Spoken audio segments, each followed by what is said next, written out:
Alright, it's Hank here with another video. A lot of people are wondering, how come the market hasn't crashed yet? How is the market able to stay stable, well, relatively stable, despite all the volatility that we're seeing? Why is the market still working when people don't have any money to invest, or the average person doesn't have any money to invest? When stock prices are so high that few people are able to afford to even purchase one share of stock.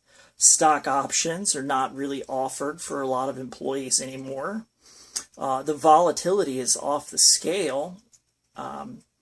Looking at almost 3% swings in the market really doesn't lend a lot to confidence. So one would think that the market would crash. In fact, many people have been saying this since 2012. Some people called it, before the big bubble in 2007, 2008. I think we're looking at the same type of situation playing itself out again as it did in 2007, 2008. But what I'm addressing here is, why hasn't the market crashed? People have lost confidence in it. People can't afford to get in it. And we're getting all kinds of news from everything from trade war to war with Syria, possibly. The fact that we might not be able to get raw materials in for our corporations. That we're limiting some of our exports to the main buyer, China. So with all that uncertainty, you would think that the market would respond, and it's not. Well, here's just a couple of reasons why. Market rigging 101. Okay, you get the Federal Reserve, all right? And I'm one of the people, really, honestly, I don't hate the Federal Reserve. Everybody in the world hates the Federal Reserve. The Federal Reserve really didn't start to screw up big. Now, they're thieves, no doubt. They're usurious thieves. But they really didn't start to screw up until the 90s. I mean, Volcker got things under control after the crash in 87, Paul Volcker. It didn't really start to go really sour until Greenspan just had this idea that, hey, we can print anything that we want because we, A, have the petrodollar, and B, if anybody tells us any differently, we'll just stick a gun in their face and tell them they're not accepted anyway, which was a terrible idea. What that is corruption. It makes people not want to trust your monetary system. Okay, so the Federal Reserve has made a series of mistakes since the 90s, and some could argue earlier. We also have problems with government deregulation, where the banks are now able to also integrate themselves into investment houses and integrate themselves into the commodities markets, which in the past had all been separated to avoid this too big to fail crisis type situation that we saw in 2007, 2008. In fact, that's what Glass-Steagall was initially put in place for, was to cause these separations between the financial institutions as firewalls, essentially, to keep the entire economy from collapsing. Well, the Federal Reserve, when globalism really took off, and it's been going on for about 30 years, most of my life, globalism has been very popular. This top-down, corporate-run system of government that's supposed to be able to run the world very effectively. Complete and utter garbage, completely utter bunk. I consider it to be global fascism. But what they did, essentially, the globalists did, is they handed a mandate to the Federal Reserve of the United States, basically putting them under a lot of political pressure to keep foreign markets stabilized. And this was well outside the purview of what the Federal Reserve Bank was really chartered to do. It was chartered, essentially, to kind of manage the monetary system in the United States, not globally. And under all that political pressure, they ended up having to keep interest rates artificially low. They had to actually continue policies that even people in the Federal Reserve knew were a mistake because they had to yield to those political pressures. Now, I'm not arguing for the Federal Reserve. I'm just saying that, put in a little bit of historical perspective, and no, really, the globalists are absolutely to blame. And again, the Federal Reserve, I'm not going to make any excuses for them either, because it is a private institution, and a usurious one at that. But they do have their own strengths. Okay, so in fear of getting lynched, I won't go into the defense of the Federal Reserve. Okay. Well, anyway, they've got quantitative easing, where basically they're going to increase the money supply, or M2, which is the money supply, in hopes that they were going to increase money velocity and get the economy moving. But unfortunately, what that did was it was essentially setting a low interest loan. And the only people that were able to get these low interest loans were the big banks. And with the banks and corporations, essentially, they were the only ones that could actually, that had the capital for the Federal Reserve to take, if they defaulted on the loan, the Federal Reserve could then add their assets to their balance sheet. So these big companies, they were able to get this low interest loan. So what they did is they bought back their own stock, they invested in their stock, they pumped the stock market up in order to make a lot of profit without actually having to produce anything. Complete breakdown in production.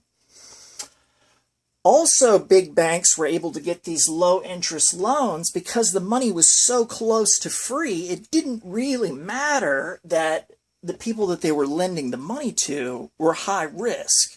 And this is what they call subprime. And they've actually come up with a new name for it very recently. I think it's called, not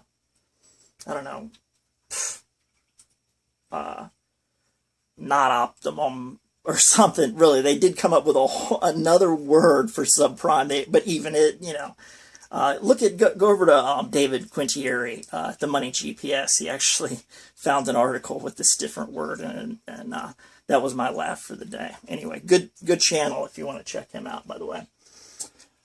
So this high risk loans, ninja loans, people not putting any money down, so they can basically get into a house. They have an adjustable rate mortgage. What they do is they buy, they have their car on credit, they have their mortgage on credit, they've got student loans. So they have to make all these payments per month just to stay afloat. So if you have something like an adjustable rate mortgage, and the Federal Reserve increases the interest rate just a little bit, if people don't have but $400 in savings, they can't handle a $200 change in bills per month, which causes defaults across the board. This is what happened in 2007, 2008. And what makes it even worse is all this free money out here causes foreign speculation to come in and buy up properties and cause us basically to turn into a renter nation,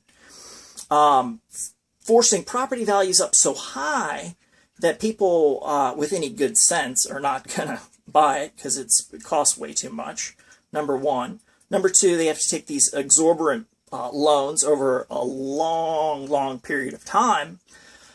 And if the interest rate changes at all, then they won't be able to afford those payments. But foreign investors come in and they continue to drive the housing prices up. So this is what I'm talking about down here at when I talk about the omni bubble and housing specifically, and why housing prices are so high, and why the Federal Reserve has a very vested interest in keeping those assets like the stock market, the real estate market, overinflated to give people confidence that there's still money in the system, even though there's not production. The production, it's basically become what they call financialization is what it is. It's post-industrialization is financialization.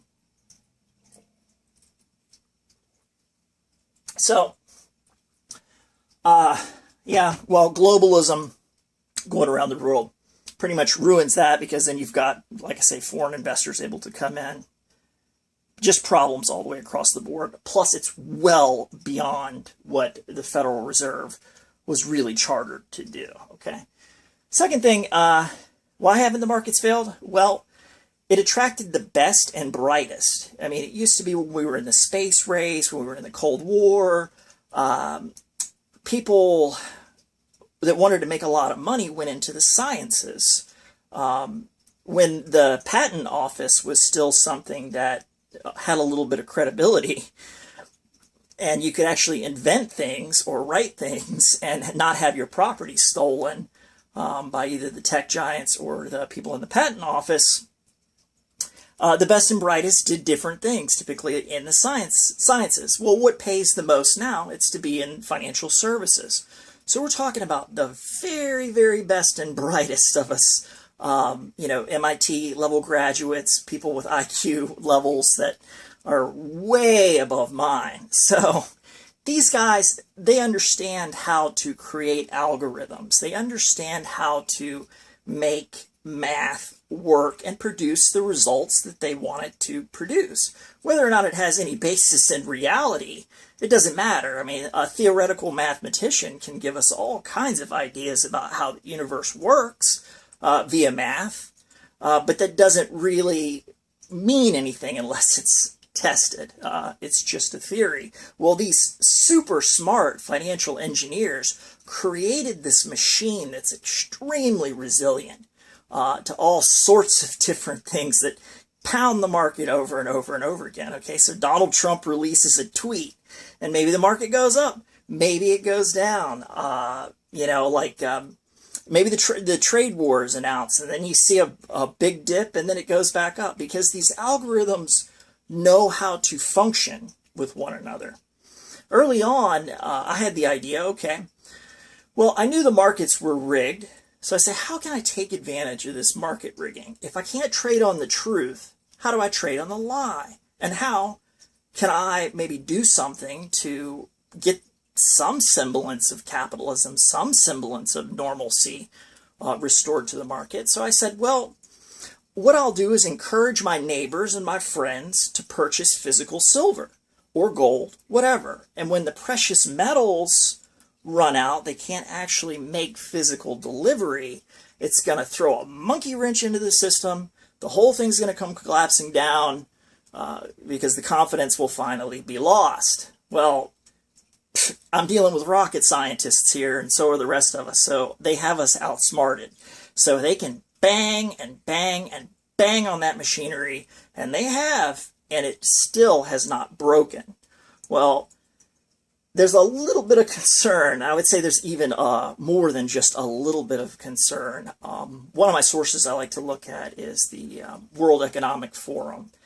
And yeah, it'll put you to sleep, but it's extremely boring stuff. But it's like the head of, the head of the Citibank, Christine Lagarde, the head of the IMF, people that manage money. And yeah, they're all concerned about the things that they don't see coming, or the black swan events, or any of these things, because the financial machinery gets tested again and again and again, and it has not broken yet. But there's always a possibility that that financial machinery will break. And the thing about markets is they're like nature. They're a force of nature. Commerce is a force of nature. And anytime you're messing around with it, nature will reassert itself. And when it does, and you're not prepared for it, it's going to give you a really hard kick in the ass. It always does. And markets are very natural things. Manipulating them, distorting them, it's not the way to go. It's certainly not long term. Okay, you can do it in the short term, but I wouldn't even recommend that. It's horrible. Okay, so they've got financial engineering, the algorithmic trading, which I already talked about, and then your input-output data is not really that good either. There's several different statistics on the book. I mean, if you go and read the beige reports, which are produced by the local Federal Reserve banks around the nation. They each publish a quarterly beige report, basically talking about the industry of the area, the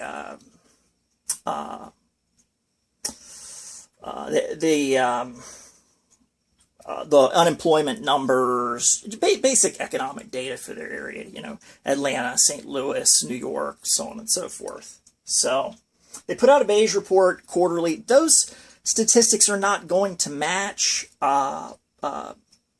say, shadow stats. One guy does a really, I forget what his name is right now, but has an entirely different set of statistics on the book. So Cook in the books forces a bad input, and that is going to come out with a bad output, because if unemployment numbers are not accurate, or they do some fudging, like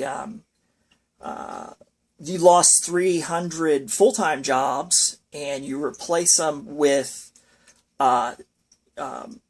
300 part-time jobs, you've actually had a net loss, even though you can show for the quarter that you had an increase in job numbers, or one person holding multiple part-time jobs basically increases or decreases the unemployment statistic, showing that more people are employed, paying no mind to the fact that it's a part-time job. It's just showing that more jobs have been created. I don't need to belabor that point. So you've got bad data, and you've got incomplete data sets that are causing problems. What's another thing here? Well, you've got the ESF, which few people have heard about, which is called which is really the Economic Stabilization Fund. And this is one of the black pools that keeps the market stabilized. And the ESF is actually derived, or supposedly derived, from gold that was held in escrow back when FDR did gold confiscation back in 1936. Now, gold confiscation is not like they came to people's houses and stuck a gun in their face and they said, "Give me all your gold." Basically, they offered a really good paper cash price on gold, and people said, "All right, well, I'll give, hey, I'm getting 3-to-1 on it." It's, I forget what the exact figures are. You can probably go back and look at themselves, but it was a good deal, to sell your gold for that extra cash, because it was, you're getting more cash than you're getting worth gold. So they put all this gold into something they call the Economic Stabilization Fund, and the appreciation off of that fund, nobody knows how much is in it. You talk about audit the Fed being an impossibility. Auditing the Economic Stabilization Fund, good luck with that. Not going to happen.